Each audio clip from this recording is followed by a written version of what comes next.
All right, so this is a follow up to yesterday's video.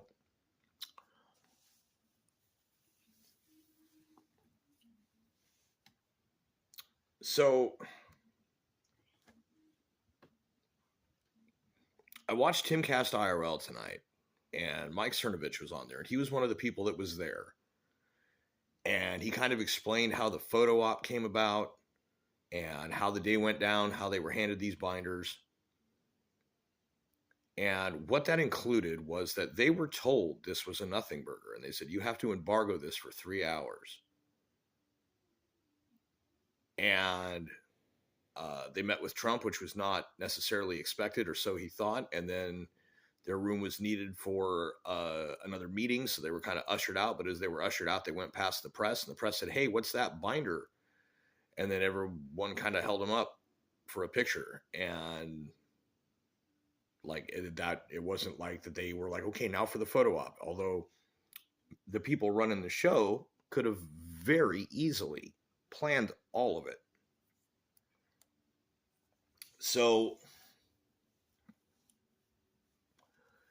it was interesting listening to Cernovich talk because he was the one who broke the story and got the documents and ended up with Epstein being arrested before he ultimately passed away. Epstein, not Cernovich. And that, as context, kind of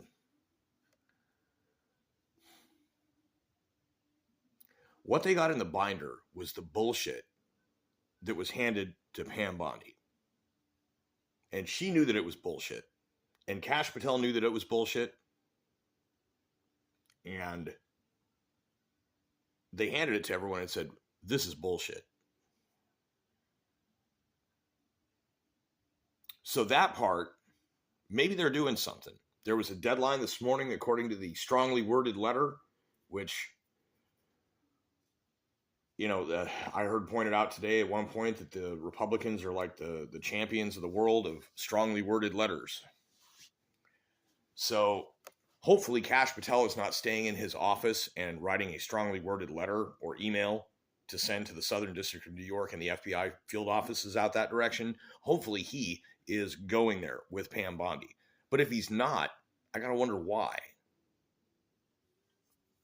They already knew, it was reported days before this drop, that there was whistleblowers claiming that people in the FBI were destroying evidence permanently. So there's a situation in the federal government. And if you've been listening to my videos for a while, I talked about a multi-front civil war looming. And we don't have the who's the real president front of that. We have intra-government front happening now. You have holdouts, people with information, people destroying evidence, people covering for crooks, people whose heads belong on pikes, to be quite honest. Public display, public execution of people like that. I know it's barbaric, it's brutal, but it needs to happen. There is intra-government civil war. There are also, from what I understand, although I don't know how much of this is influencers trying to influence versus actual reporting, that there are people who are considering that we are in a position of needing to get into a hot civil war, people versus people, over ideological differences. And it is not the right wing that is saying this. But I don't know how real that is.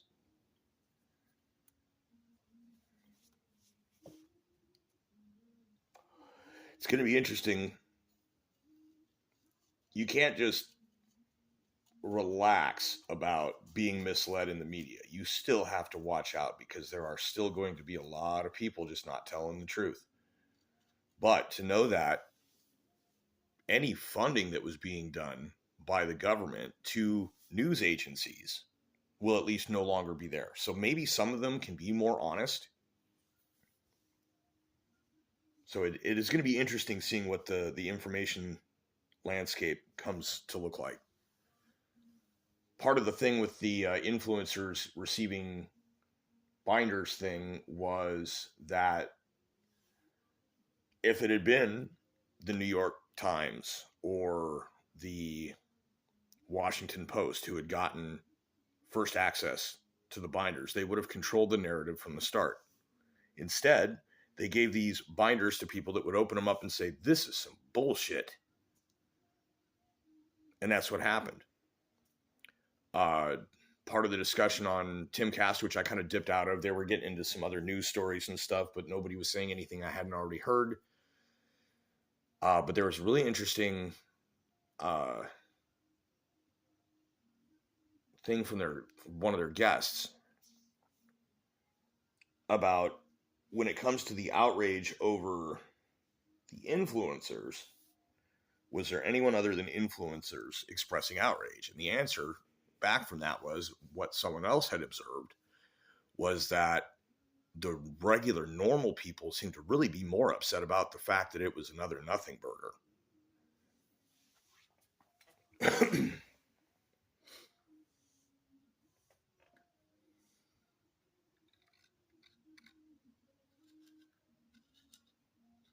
So I am going to be following, not like doom scrolling every morning, like, oh, show me.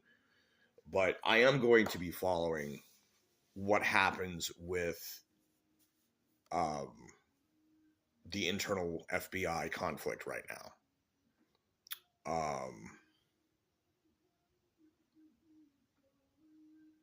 Just because something must be done. You cannot have rogue elements of the law enforcement and intelligence gathering, keepers of the classified community. You cannot have rogue elements. You shouldn't even have this community to begin with. Shouldn't need it. But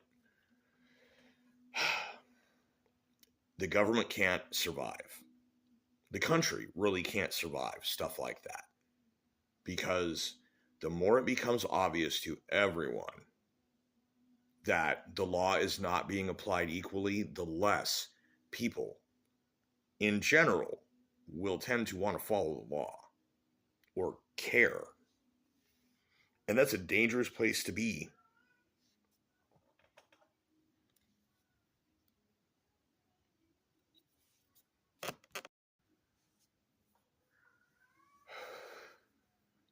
Very dangerous place to be. So I'm curious to see what happens because I found myself lapsing into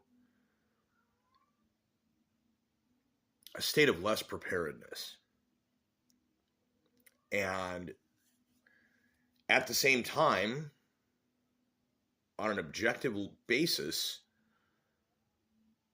there's no reason to relax. Not just because I've got, post-traumatic stress or whatever, but like there's yet to be changes done to reach a point where such relaxation would be warranted. And in the meantime, it just becomes a matter of, okay, so this one front that could have got hot is now no longer. At this time, fingers crossed, knocking on wood, there are no state versus state conflicts. And I thought there was going to be some kind of a intra-party conflict on the Democrat side, but it looks like the real conflict's probably going to be on the Republican side because there's a bunch of rhinos to root out. And in the Democrat Party, anyone who's a dino to that is either a neoconservative, neoliberal, or possibly a good one. I have not seen anyone in the Democrat Party being one of the good ones. None of them.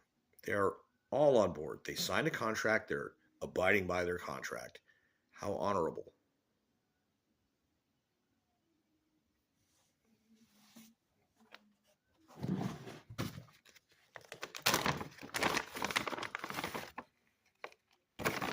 So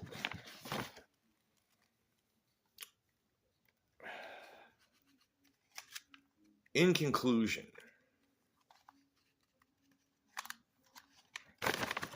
the good things that are happening, I would say, are more in the realm of what other Department of Government efficiency findings there are, what the committees in Congress are going to be able to do.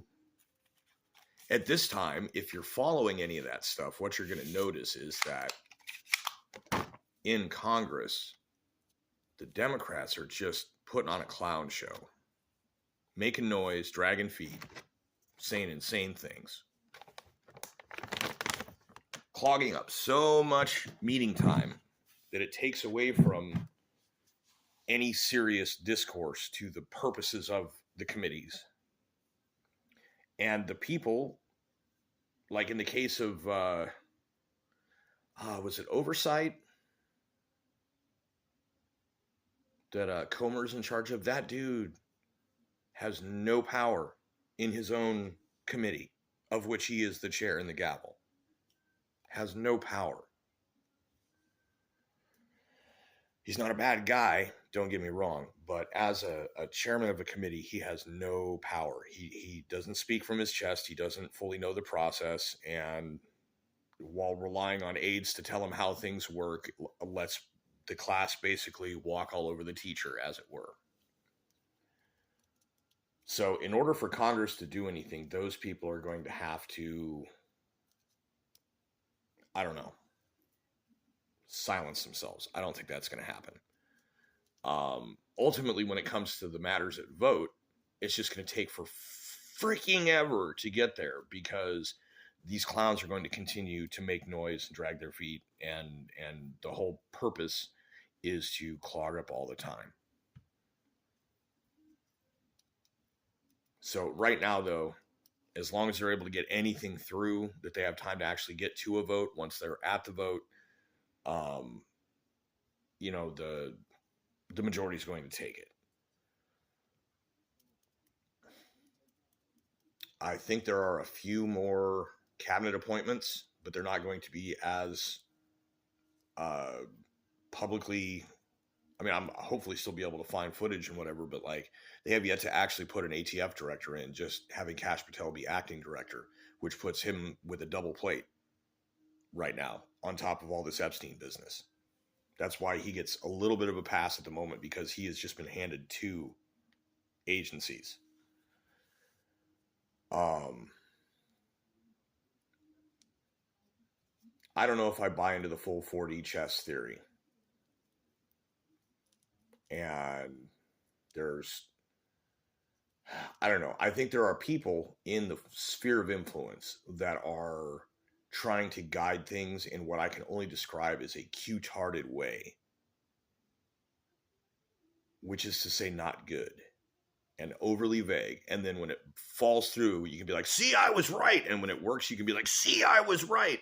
Because it's that vague. Alina Habba carrying a box of something, and I have the infamous box, and it turns out it wasn't the Epstein box. It was something to do with Mar-a-Lago. The American people want the evil shit to stop. That is really what they want. I think that is probably something everybody just about can get behind. And instead of focusing from the top of the pyramid in America on making sure that this kind of stuff gets taken care of, this evil, heinous shit stops, and that people get to understand publicly, fully, that it has stopped, simultaneous to also auditing through all of the stuff and making international deals. I know it's a lot. It's a big job, right?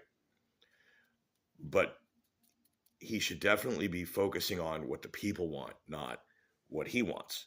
And if what he wants is to get all these documents back and prove that they did all this stuff to him, okay, as long as it results in all of the same people we're still waiting to see get taken care of in these other areas are also taken care of. But since the release of those documents, I'm not sure the president himself has spoken on that matter. I'm not sure anybody's asked him about it in a press room or anything yet either. But I don't know if you noticed, but after the last period of time, versus right now. Right now, they're kind of mum. So I don't know if they're just trying to move and they can't be announcing their moves while they're moving. But then at the same time, like, people need to be reassured and not through some QAnon back channel on an official level. Things are moving. Trust us. That'd be great just to hear that from them, not from someone claiming to be them. So that concludes this video. If I sound less than hopeful, it's just I'm trying to remain civil in my words about how I feel, because the laws have been changed in ways that make it dangerous to speak your mind, and we haven't 100% fumigated out the cobwebs from the First Amendment just yet. And like I said at the start, it's not, things are decent. Hopefully things are improving. We also have a whole bunch of stuff that we've seen go on, and we're waiting for any after effects to occur. Anything at all. And also being handed some bullshit in a binder by people who knew it was bullshit and said, here, this is bullshit, but wait 3 hours before you tell people it's bullshit.